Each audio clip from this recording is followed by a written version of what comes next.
Thank you very much. I said we'll have to cut Lee Greenwood a little bit short. How good is he, right? He's been with us right from the beginning. And I wanted to stand and listen to the entire song, but people would have said, look at the ego of that guy. He just wouldn't stop. He just stood there and listened to the applause. But I appreciate it very much. And I want to thank you for doing an incredible job, Pam Bondi. The Attorney General has been unbelievable. Incredible job. Thank you, Pam. Amazing. And thank you to all of the faith leaders, pastors, and patriots who have come to the Museum of the Bible for this historic meeting of the Presidential Commission on Religious Liberty. These are incredible people. And everybody wanted to be on this commission, and I made a couple of people unhappy, maybe even enemies for life. I don't know. But they all wanted to be on the commission, but we picked the right ones, and they've done really a profound, an amazing job. But America was founded on faith, as we know, and I've been saying it for a long time. And when faith gets weaker, our country seems to get weaker. When faith gets stronger, as it is right now, we're having a very good period of time. After some rough years, good things happen for our country. It's amazing the way it seems to work that way. And under the Trump administration, we're defending our rights and restoring our identity as a nation under God. We are one nation under God, and we always will be.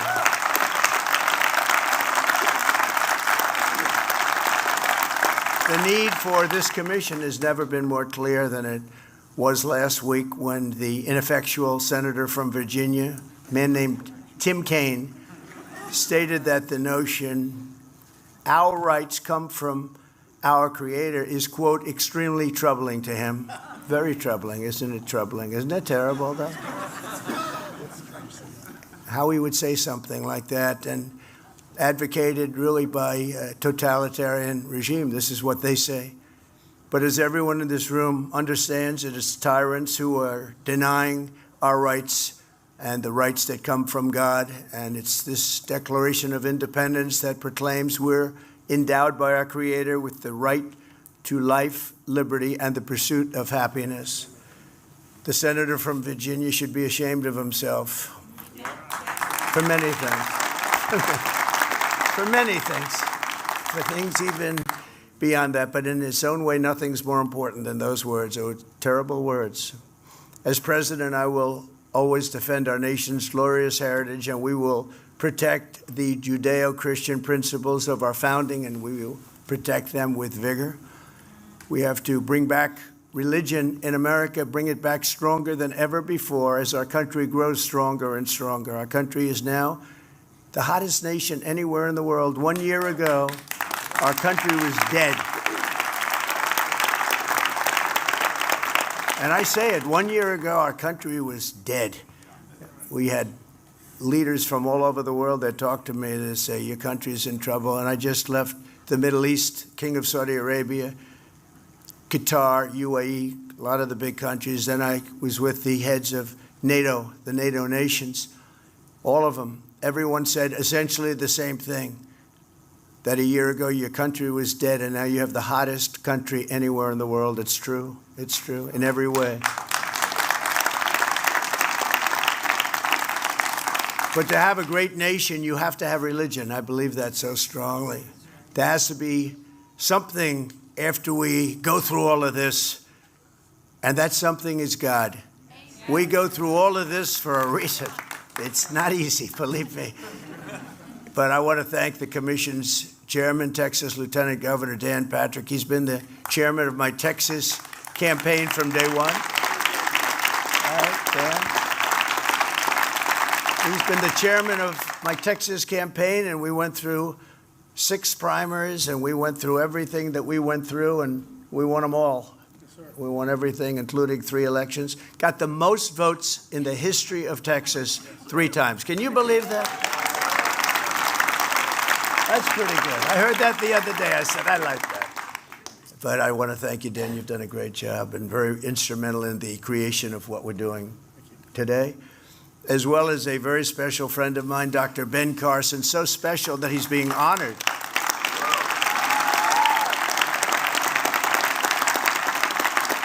He's being honored in a couple of weeks, and I was absolutely not here. It was a very important mission for the country, and because I usually take missions only for the country.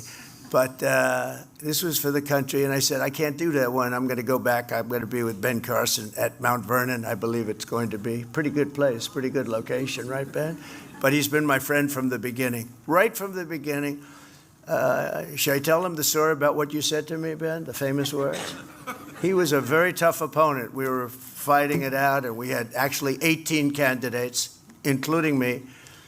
And Ben came up to me right after the first debate. He said, you know you're going to win, don't you? And I said, no, I don't know that. I think I'm going to win, but I don't know it. 18 people, and I had never done it before. They had all done it. They were all governors and senators, talented people. He said, no, you're going to win it because God wants you to win it. Yep. Right? Right?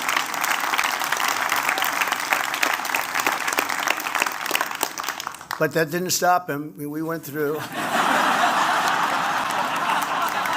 I said, when is this guy going to quit? You know, he gave me these words of beauty. Then he goes for weeks and weeks. He was tough. He was a tough one. But we love Ben. Ben's special, and we appreciate it. Thank you, Ben. Thanks also to the commission members, including Secretary Scott Turner, Pastor Paula White, who's been with me from the very beginning, right? Pastor Franklin Graham, great gentleman. Great gentleman. Thank you, Franklin. A man I've watched for years on television, but you're not supposed to admit it. You know, it's like with me. People don't like to admit it, but we all watch. Phil McGraw, Dr. Phil. Dr. Phil. Thank you, Phil. Great guy. He came out early for me. He did a piece on me before the election that was different than any interview I've ever done. He asked me the most personal questions. I said, this guy's really getting personal. But everybody that saw it loved it, so thank you. Thank you very much. Cardinal Timothy Dolan, highly respected man. Great. You come from New York. He was in his own right the king. He was great. And we worked together in the first administration so much on going through that horrible epidemic that we went through. A couple of epidemics we had to go through, a couple of really bad ones, but we worked together, and I helped financially with your church and your schools, keeping your schools going, and it was an honor to do so. Bishop Robert Barron. Bishop, thank you very much. Appreciate it. Great job you've done. A man I watch on television a lot. He doesn't believe it, and I do. Eric Metaxas. Where is Eric? Eric? I do watch. He said, you really don't. I said, I really do. I said, you have to have more confidence in this. Your show is excellent. And he's a great guy. And he wants me to call it the Super Centennial. He said Super Centennial. And I think we're going to do that. Let's change it. I really like that idea because we call it the 250 Centennial, but it's really not. It's really just below the try, right? So we're going to call it Super Centennial then, okay? Let's do that. Will you please make the changes? All of my people that are all over the room, please make that change. A wonderful person who I've known for a long time, Kelly Shackelford. Kelly? Thank you very much. Great job. Ryan Anderson. Ryan, thank you. Congratulations. Carrie Bowler and Allison Ho. Carrie? Two great people. And we're also joined by the chairman of the Faith and Freedom Coalition, Ralph Reed. There's Ralph. Ralph. You helped so much. You know, Ralph, I think, hit more doorbells than anybody else I know. Millions and millions. What was the number, Ralph? 10 million. 10 million. And it's true. You know, somebody else would say, well, was it really? And it was. People were saying he was all over the place. Thank you very much, Ralph. I appreciate it. We'll never forget it. Thank you. Let me also thank everyone at the Museum of the Bible, including Steve and Jackie Green. The job they've done is just incredible. It's, I I want to say their entire family's here. I want them to all hear it, but they founded this beautiful museum to honor the most widely read book in history, and the job they've done is amazing. I asked, which museum does the best? You know, I always like to find that out. And numerous times they're saying the Museum of the Bible, that more people come here than anyone else. You probably won't read that in the newspapers or the media, but this is an amazing place, and it does tremendously well, so respected. And they built it up, and it was a labor of love. Well, it's nice that he's rich as hell, too. It always helps. Where are you? Where are you guys? Where are they? Yeah. Look at that. They don't even get good location, okay? See, if I did the Museum of the Bible, it wouldn't be as successful, but I'd be sitting right here. No, I'd be sitting up here. You've done a great job. Everybody's talking about it. I got a little involved with museums, you know, because I had a little problem with the Smithsonian. We like a little more positivity. It was all about all the bad things in our country. I said, what about the good things we've done? So I got a little involved. With that. And they're making, honestly, they're making changes. You know, they were also told what to do by people that came before me, in all fairness, but they're making changes. Big changes are being made at the Smithsonian, but I just want to thank the Green family, because what you've done here is incredible. Thank you very much. For thousands of years, the Bible has shaped civilization, ethics, art, and literature, and it's brought hope, healing, and transformation to untold millions and millions of lives. The Bible is also an important part of the American story. That's why I'm delighted to announce that just moments ago, I have personally delivered the Trump family Bible given to me by my mother. I remember the time she gave it to me, but it was used in both my inaugurations and also display at the museum, and I guess it will now be displayed right in the heart of our nation's capital, right here, and that's an honor. That's an honor.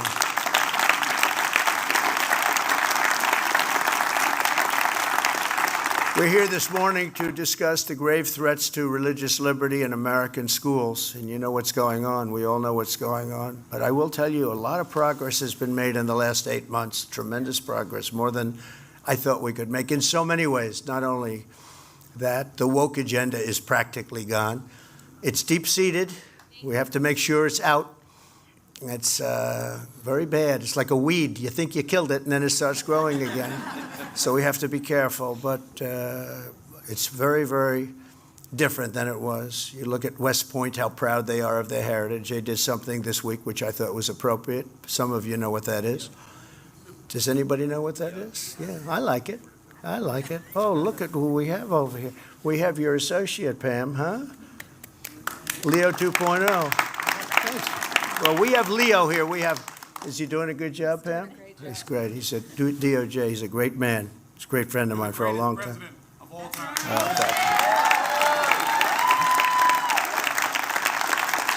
I'm glad I got to see him. I would have been in big trouble, Pam, if I didn't see him. But thank you, Leo, very much. I appreciate it. For most of our country's history, the Bible was found in every classroom in the nation. Yet in many schools today, students are instead indoctrinated with anti-religious propaganda, and some are even punished for their religious beliefs, and very, very strongly punished. It's ridiculous. Joining us this morning is Hannah Allen from Honey Grove, Texas. A few years ago, Hannah organized a group of her classmates to pray for an injured peer. The school principal declared that Hannah's generous act of love was prohibited from taking place in front of the other students. Didn't like it. The principal didn't like it. Can you imagine? But Hannah very strongly stood her ground, and she won. And Hannah, I just want to thank you for letting the light of your faith shine for all of those to see. We really appreciate it. And where is Hannah? Is Hannah here someplace? I think so. Hannah, stand up, please. Thank you very much. Thank you very much. Thank you, Hannah. I know what you went through. I know what you went through. It's great. Appreciate it. To support students like Hannah, I'm pleased to announce this morning that the Department of Education will soon issue new guidance protecting the right to prayer in our public schools, and it's total protection.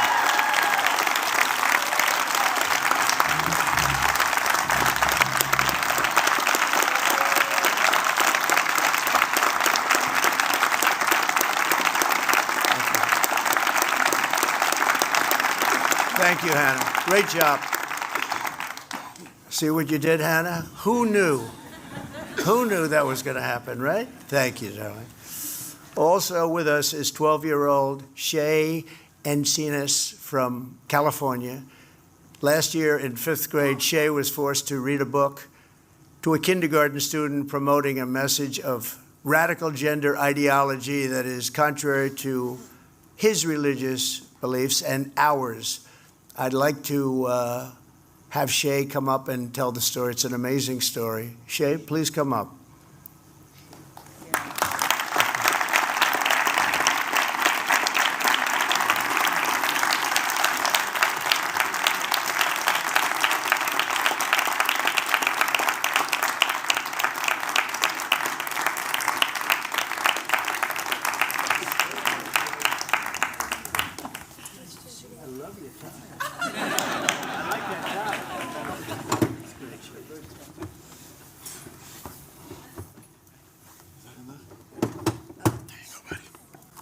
Thank you again, Mr. President. Hi, I'm Shay Encinas. I've been a Christian my whole life, and Jesus means everything to me. When I was in 5th grade, my school forced me to teach my kindergarten buddy about changing his gender using a book called My Shadow is Pink. The book said you can choose your gender based on feelings instead of how God made us. I knew this was not right, but I was afraid of getting in trouble. After my family spoke up, the school treated us badly, and kids started bullying me and my brother because of our faith. And the school did nothing to stop it. It hurt a lot, but I kept trusting God. I believe kids like me should be able to live our faith at school without being forced to go against what we believe. I hope no other family has to go through what mine did. Thank you.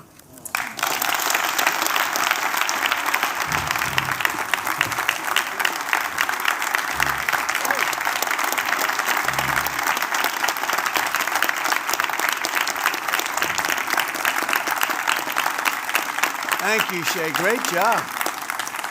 That was delivered well, wasn't it? On day one of my administration, I signed an executive order to slash federal funding for any school that pushes transgender insanity on our youth.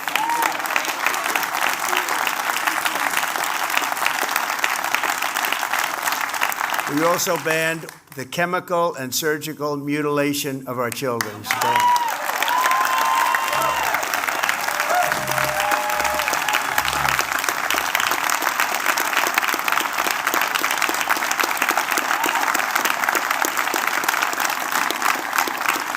Thank you. We got men out of women's sports. How tough was that? How cool.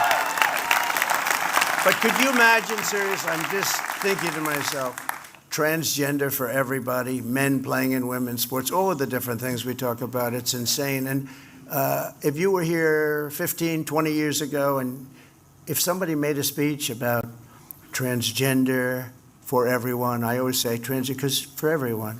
Transgender, they have some states that actually can force it upon you without the parents' notification or approval. It's not even believable. But can you imagine men playing in women's sports? So you're up 15 years ago, I guess, probably 10 years ago, but 15 years ago, and somebody said, we will not allow men to play in women's sports. People would look at the person and say, what's he talking? Is he crazy? It happened. And not only that, the Democrats don't want to give it up. I watched a congressman fighting like crazy this weekend for men having the right to play in women's sports, and they don't understand. But I don't want to really fight them on that. I tell all the Republicans, let them go, let them go. Just bring it up about a week before the election, because you don't want to talk about it. But they say it's an 80-20 issue. I say, Dan, it's a 97-3 issue. Okay. And transgender's about the same. It's crazy. It's sort of a crazy thing. It's a world gone wrong, just a world gone wrong. And I made the official policy of the United States government that there are only two genders. You're going to hate this. Male and female. You're going to hate it.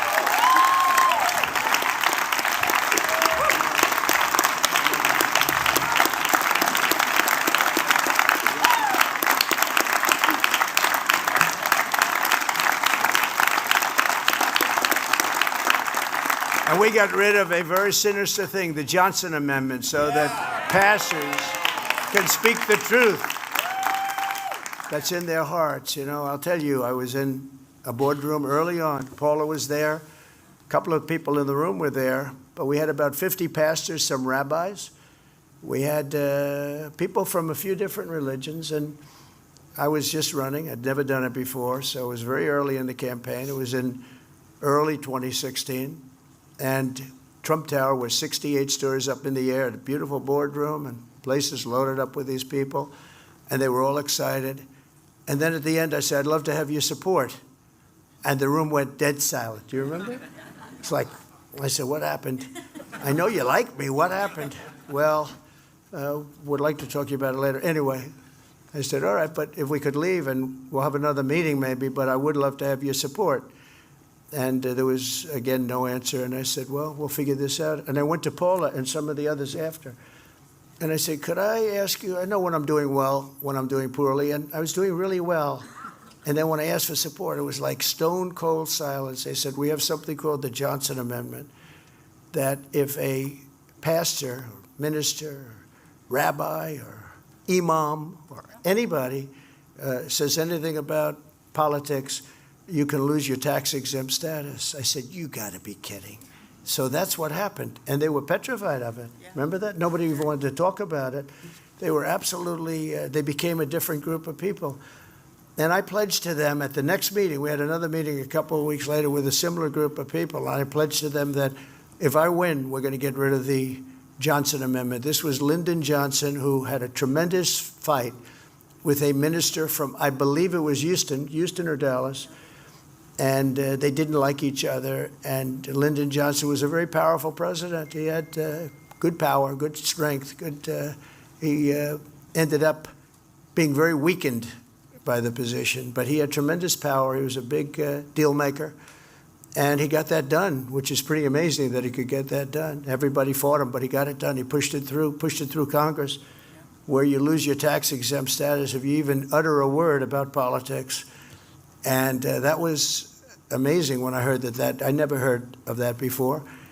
And I said, we're going to get rid of it. And we got rid of it. You have got, because you're the people we want to hear from. We want to hear from you. I don't want to hear from a lot of people. I hear from too many people. You're the people we respect. Franklin is incredible. All of the people that are up here, I want to hear from these people. And they come from a different place than me. I come from a business place where there's a lot of rough people, bad people, not really religious people. There are some. But you're the people that I want to hear from. That's why we go to church on Sundays, or we go to wherever we are to listen to people of faith. And it was horrible. I said, you mean, when I heard that, and I said to the other people, that means that you should be the most powerful people on earth, in a sense, and yet you have less power. And I pointed down to Fifth Avenue, which was 68 stories below, and I said, that means that anybody on Fifth Avenue, in theory, has more power than you do. And that's not the way it's supposed to be. It's supposed to be the opposite. We have to give you voices back. And I've given you voices back, and that's one of the reasons that we see upticks now, I think, in religion. So it's very important. Right? Remember that moment when I said, I'd love to have your support, ladies and gentlemen? And it was like dead silence. I said, there's something going on. And we figured it out. We did something about it. So thank you. Thank you very much to Paula White, too. But upon taking office, I also ended the weaponization of law enforcement against religious believers and pardoned the pro-life activists thrown in jail by Joe Biden for saying prayers.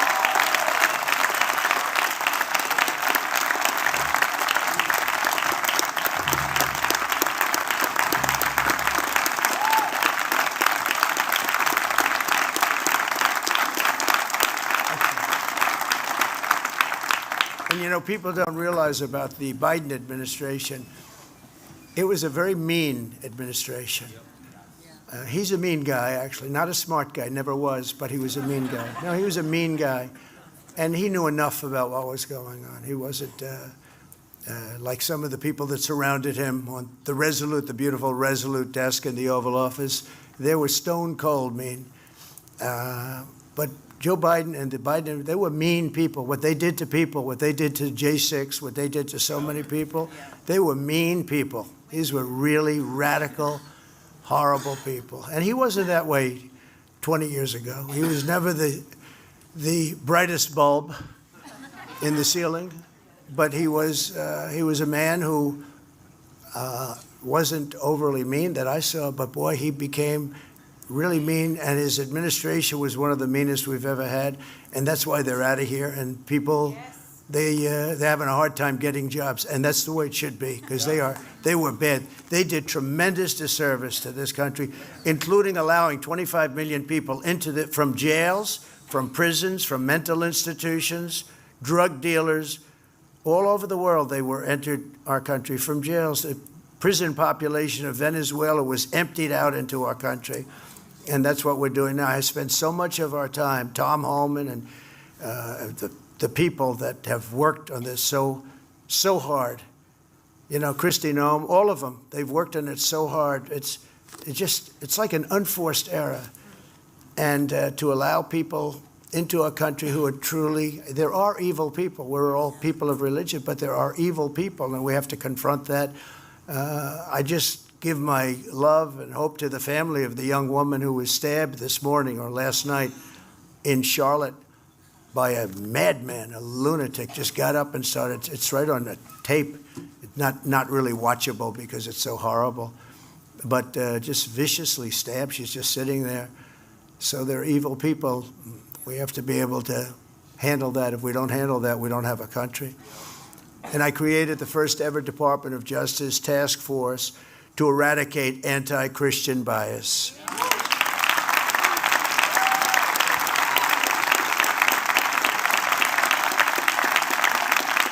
And for those people that are a little bit naive or not well-read, there is a tremendous anti-Christian bias. We don't hear about it. We don't think about it. You hear about anti-Semitic, but you don't hear about anti-Christian. Now, you have a strong anti-Christian bias, but we're ending that rapidly. I will tell you, we're in a much different world today than we were 1 year ago. This is like a different planet.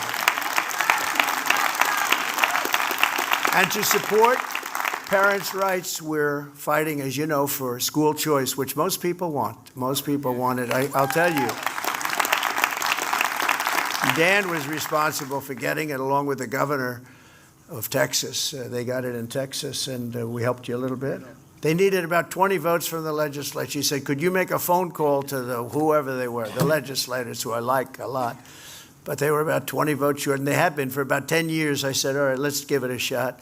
So I gave a big talk to who were they, senators? They were House members, but you also helped us defeat about 15 anti-school choice people. That's right. We defeated a lot of anti-school choice. But anyway, he got it done. So congratulations. That was a big accomplishment. But as part of our tax cuts, we've created a massive tax credit for school choice scholarships so that you can send your child to a school that shares your values, and you get tax credits and all sorts of good things happening. And I'm also taking action against anti-Semitic and anti-Christian bias in our institutions of higher learning. You've been watching that play out. They're making very substantial settlements. And Leo's involved, and Pam Bondi's involved. We've launched... You know, we're getting hundreds of millions of dollars in settlements, Pam, and Leo called me up, sir, you can do better than that. I said, what am I going to do? I'm going to get one where he really likes it. But he always says, everyone else says, that's amazing, except for Leo. He says, sir, you could have gotten more. Oh, good. Thanks, Leo. But we've launched sweeping civil rights and Title IX investigations into more than 60 colleges going on currently, and universities to stop their violations of civil liberties and First Amendment freedoms. And, you know, we're involved very much in Harvard. That's one that people seem to be reading about more than others. We have many going. And other than having a radical left judge, we have a very radical left judge. But, you know, the appellate courts have been really good to us. So you go before some of these judges, no matter how good a case you have, you can't win. But we've had a lot of them, but we've done very well in at the appellate level. And in the case of Harvard, we have an absolute radical left judge, disgraceful, should not even be there. But we're doing very well with Harvard, and we're doing very well with all of them. And where we don't win at the lower courts, which sometimes we do, in some states we get a very fair shake. In other states, it's not even possible. But we've done very well at the appellate level and at the United States Supreme Court. But this includes an unprecedented $200 million payment from Columbia University. Columbia paid us $200 million essentially in fines and penalties. But many more settlements are soon to follow. And they're going to be behaving because they understand we're coming back. They would not let you have your voice. They wouldn't let the people in this room, any of them, have the voice, because that's not the voice they wanted to hear from. They wanted to hear from a very sinister voice, and we're not going to allow that. In recent years, we've seen far too many violent attacks perpetrated against Americans of faith, beautiful Americans of faith, including in our schools and places of worship, and you know about it more than I do. 2 weeks ago in Minneapolis, a demonic killer shot 21 people and murdered the 2 precious children at a Catholic school. Can you believe that? Hard to believe. And time goes by and people say, oh, I sort of remember it, but I remember it. I'll always remember it. What a horrible thing. Too many happens too much. Our hearts are shattered for the families of those beautiful children. And I've made clear that Attorney General Pam Bondi is working really hard, that we must get answers about the causes of these repeated attacks, and we're working very, very hard on that. The Trump administration will have no tolerance for terrorism or political violence, and that includes hate crimes against Christians, Jews, or anybody else. We're not going to allow it. And there was also a horrible killing recently in Charlotte, where I talked about, and so many others, and we're going to get to the end of it. And you know, when you have horrible killings, you have to take horrible actions, and the actions that we take are nothing. This cashless bail started a wave in our country where a killer kills somebody and is out on the street by the afternoon. In many cases, going out and killing again. Cashless bail, and you try and reason with people like in Chicago with the governor and the mayor. You try and reason with them, and it's like you're talking to a wall. It's just I assume it's just a political ideology. They're not stupid people. It must be an ideology that's just buried in their head and you can't do a damn thing about it. And we'd love to go into Chicago and straighten it out. You know, Washington, D.C., you'll be happy to know, is a free and safe zone. It's so safe right now.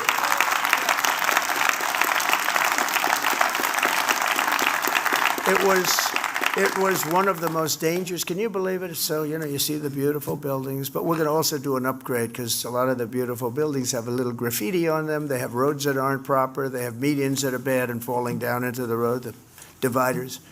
We have things that we have to take care of and beautify. We want to beautify it. Very little work will be done. I'm very good at that. That's what I really did the best in life, probably.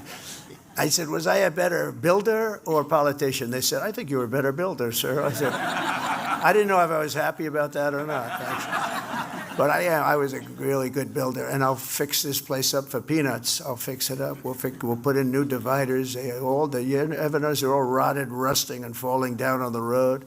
Potholes all over the place. We're going to have this place looking beautiful within 12 months.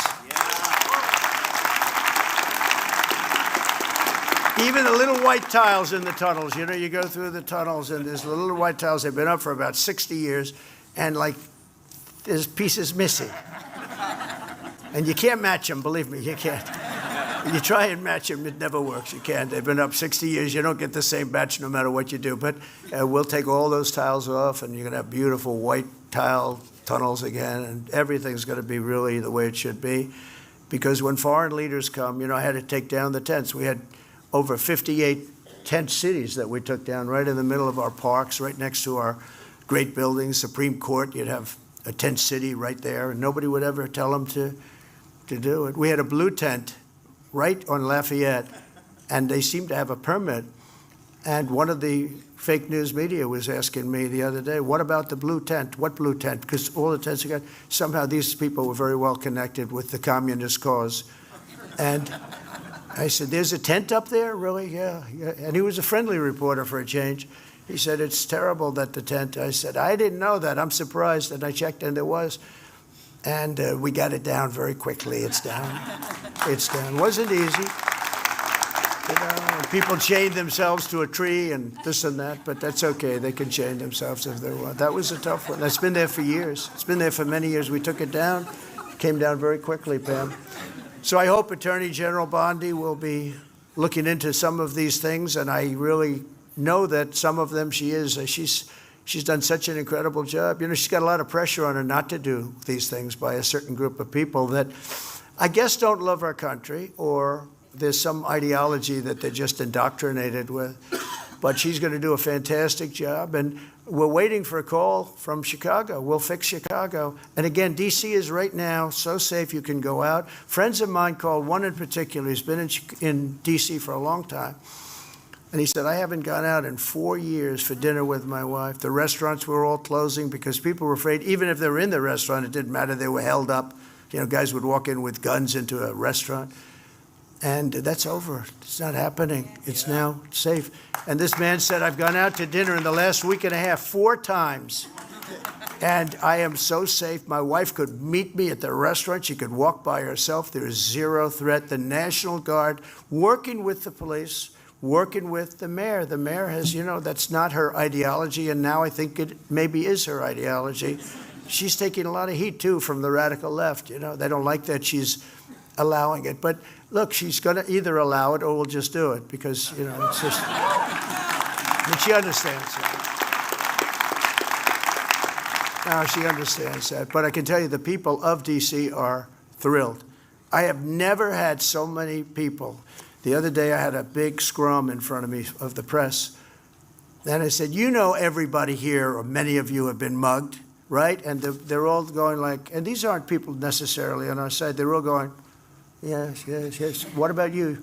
Yes, it's true. I was a couple of times. Every one of them. It's crazy. Not going to happen anymore. So right now we went from one of the most, and some people say the worst, the most violent city. Can you imagine our capital being the most violent city? But it was really bad, into a totally safe zone. It's called a safe zone city. There's no crime. They said crime's down 87%. I said, no. It's more than 87%. Virtually nothing, and much lesser things that take place in the home they call crime. You know, they'll do anything they can to find something. If a man has a little fight with the wife, they say this was a crime. See, so now I can't claim 100%, but we are a safe city. You can walk to a restaurant, you can walk to the White House if you work there, you can walk to the Capitol.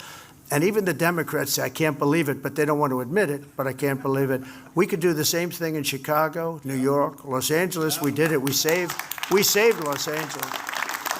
We saved Los Angeles, Dan. You know that. Los Angeles was a mess. If we didn't send our troops in, Gavin Newsom would have had a real problem.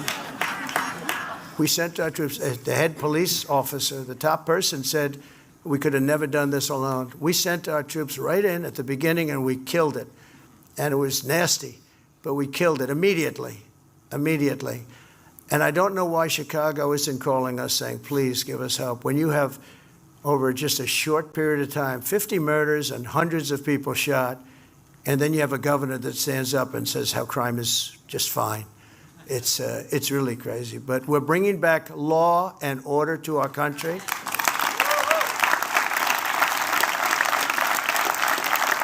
And I began my remarks today by noting that the reverence for our Creator, we have reverence for our Creator, and it's inscribed into our Declaration of Independence, a copy of which I have very proudly hanging in the Oval Office, an original copy, very old, beautiful copy.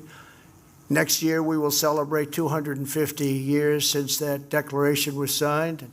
As part of the grand, well, this is really a commemoration like I think we're going to try and do a commemoration like nobody's ever seen before. But we've invited America's great faith communities to pray for our nation and for our people and for peace in the world. And it's going to be an amazing time. We're going to have an amazing time. We have the Olympics, we have the World Cup, and we have 250, okay? The super centennial, as our men would say.